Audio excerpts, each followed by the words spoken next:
और संगठन को मजबूती से खड़ा करने में जिलाध्यक्ष प्रदीप बिष्ट जी की महती भूमिका है। निकाय चुनाव से लेके पंचायत चुनाव से लेके पार्टी को लगातार विजय श्री के पद पर आगे बढ़ाने में प्रदीप बिष्ट ने संगठन के साथ कंधे से कंधा मिलाकर काम किया है। हमारे साथ मौजूद हैं। हम बिष्ट जी से जानना चाहते हैं कि इस बीच पार्टी की 2022 मिशन में जो 60 पार का नारा है उसको पूरा करने के लिए क्या तैयारी? धन्यवाद नेगी जी। मैं दावे के साथ कह सकता हूँ, जो हमारा नारा है अबकी बार 60 पार युवा सरकार, जो 60 पार भी होने वाला युवा सरकार भी बनने जा रही है। और उसी कड़ी में जो हमारे नैनीताल जिले की 6 सीटें हैं, जिसको हम पिछली बार 4 सीटें जीतने में कामयाब हुए थे, और मुझे जनता के उत्साह से और जनता के प्रेम से और मोदी जी के दौरे के बाद, धामी जी की योजनाओं के बाद ऐसा लगता है कि हम 6 की 6 सीटों पर जीतने जा रहे हैं। अब की बार नैनीताल जिले की 6 की 6 पार। जी, जहाँ तक लाल कुआं विधानसभा की बात है, जनता की अपेक्षा है कि प्रदीप बिष्ट जी वहाँ से जो है उनका प्रतिनिधित्व करें। बड़ा दबाव भी है, संगठन का भी है, जनता का भी है, तो वहाँ की जो तैयारी है उसको आप कैसे ढंग से देख रहे हैं? मैं धन्यवाद देना चाहता हूँ नेगी जी आपका और वहाँ की जनता का भी, जिनका मत और जिनका पूछताछ करके आप मुझे शायद ये प्रश्न कर रहे हो। जी। मैं आभारी हूँ, मैं बहुत करबद्ध उनको प्रणाम करना चाहता हूँ, उनको सर झुका के नमन करना चाहता हूँ कि वो मेरे प्रति ऐसा प्रेम रखते हैं। उनका प्रेम निश्चित तौर पर आगे भी पहुंचा होगा, और मैं तो पार्टी का एक सामान्य कार्यकर्ता हूँ। पार्टी ने मुझे जिलाध्यक्ष की भूमिका में काम करने के लिए कहा है। मैं वो भूमिका को, जैसा कि आपने कहा, बखूबी निभाने का प्रयास कर रहा हूँ। बाकी कार्य तो हमारे कार्यकर्ता करते हैं, हमारे बूथ के कार्यकर्ता करते हैं, हमारे मंडल के कार्यकर्ता करते हैं। मैं उन सबको सामूहिक रूप से संयोजित करते हुए, उन सबका संकलन बनाते हुए पार्टी के काम को आगे बढ़ाने का प्रयास करता हूँ। भगवान की कृपा से, जैसा कि आपने कहा, हम सारे चुनाव जीते, और वो कार्यकर्ताओं के परिश्रम से, हमारे केंद्रीय नेतृत्व और प्रदेश नेतृत्व के एक आभा के कारण हम वो चुनाव जीते हैं। मैं तो एक सामान्य उसमें व्यक्ति हूँ, लेकिन पार्टी हाईकमान का जो भी निर्णय होगा, अगर वो मुझे कहेगी कि वहाँ जाके चुनाव लड़ना है तो चुनाव लड़ा जाएगा, अगर वो कहेगी चुनाव लड़ाना है तो चुनाव लड़ाया जाएगा, अगर वो कहेगी कि बूथ का कार्यकर्ता बनकर आपने पार्टी की यह भूमिका निभानी, तो मैं उसके लिए तैयार हूँ। लेकिन मैं पुनः धन्यवाद देना चाहता हूँ, जैसे आपने कहा कि लाल कुआं के लोगों का कि ऐसा वो असीम प्रेम रख रहे हैं और उनकी ऐसा इच्छा है।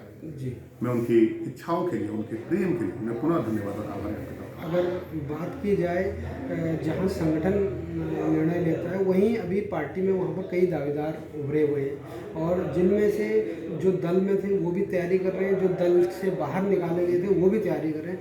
तो संगठन के मुखिया के रूप में आप कैसे इन लोगों के बीच में सामंजस्य बिठाएंगे, ये बताइए। देखिए, भारतीय जनता पार्टी एक अपने पार्टी विद डिफरेंस है, वो अपने कार्यकर्ताओं के मत के आधार पर काम करने वाली पार्टी, एक अनुशासन के लिए जानी जाती है जी। और मात्र एक ऐसा दल है जो अपने कार्यकर्ताओं की राय से आगे बढ़ता है। जी। जिन लोगों ने पूर्व में कुछ गलतियां करी होंगी, उन्हें लगता होगा गलतियां करी, अब सुधारने का वक्त है, पार्टी की सेवा करनी चाहिए। जी। पार्टी में पुनः आकर उनका स्वागत है। लेकिन मैं बात एक दावे से कह सकता हूँ कि भारतीय जनता पार्टी का कैडर, भारतीय जनता पार्टी का प्रदेश नेतृत्व, भारतीय जनता पार्टी का केंद्रीय नेतृत्व, तीनों इतना मजबूत है, उसके आगे कोई शर्त नहीं रख सकता है। मैं पुनः कह रहा हूँ, उसके आगे कोई शर्त नहीं रख सकता है। इसलिए बिना शर्त जो भी पार्टी में आकर सेवा करना चाहते हैं, उसका स्वागत हम लगातार पहले भी करते रहे और अभी भी करेंगे।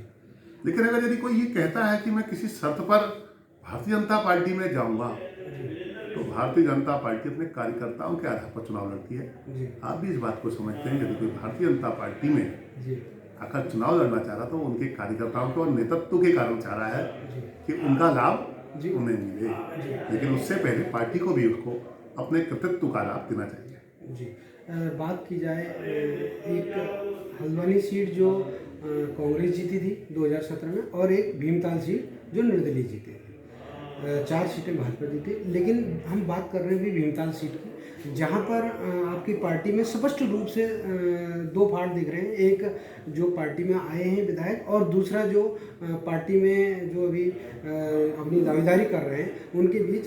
भाई कई कार्यक्रमों में ये विजय संकल्प रैली में भी नारे लगे, सब कुछ दिखा कि पार्टी में कहीं ना कहीं दो फाड़ वाली स्थितियाँ बिखराव वाली थी। तो कैसे संभालेंगे इसको आप जिले के मुखिया हैं?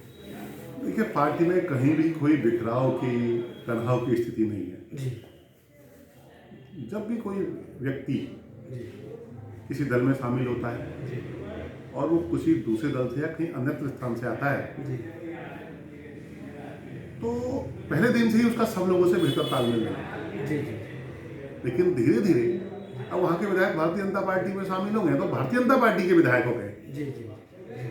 इसलिए मैं ये बात कहता हूँ कि पहले दिन से उनका तालमेल कैसे होगा भाई सब लोगों से, क्योंकि वो तो निर्दलीय थे, पहले कांग्रेस में थे, संभव ही नहीं है ना। जी। लेकिन आपने देखा होगा पिछले समय कई ऐसे नेता हमारे दल में आए और आज बेहतर ढंग से भारतीय जनता पार्टी को बढ़ाने का काम कर रहे हैं, अच्छा काम कर रहे हैं।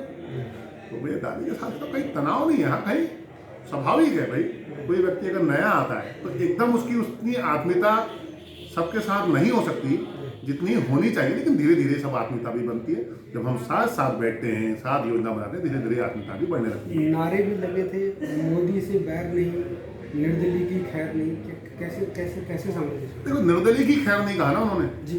भारतीय जनता पार्टी के सिंबल की खैर नहीं तो नहीं कहा। नहीं, उनका तो ठीक है, भारतीय जनता, उन्होंने कहा कि जो जो निर्दलीय है उनकी खैर नहीं, उनका इंगित सीधा नहीं भाई, कोई निर्दलीय नहीं आ रहा। जो आएगा भारतीय जनता पार्टी के सिंबल पर आएगा, हम सब लोग भारतीय जनता पार्टी के सिंबल वाले को ही लड़ाएंगे।